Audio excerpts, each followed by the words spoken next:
konting paminta. Yan. Damihan na po yung magic natin. Babad natin ng konti. Yung ating baka, pakukulong po natin to. Ayan, kahalo na po yung lemon dyan, saka yung toyo. Ayan, bango yan.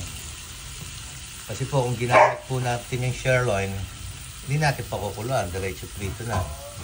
Eh ngayon, ginamit po natin yung ating beef brisket, kaya masarap po yung malasa.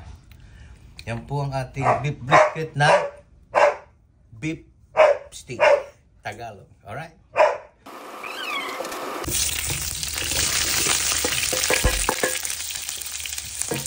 Babalikin po natin yan. Isusutay lang po natin ng konti.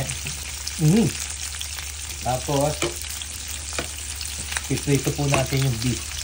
Yung sibuyas, para medyo umano na po dyan sa lasa niyan. Yan. Kasi magtitira lang po tayo ng pang-topping.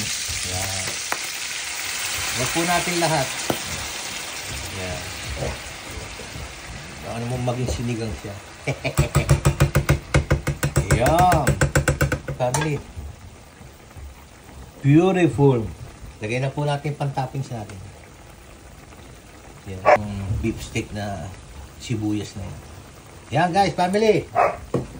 Alright. See you later sa Tikiman time. Yan po. Sarap.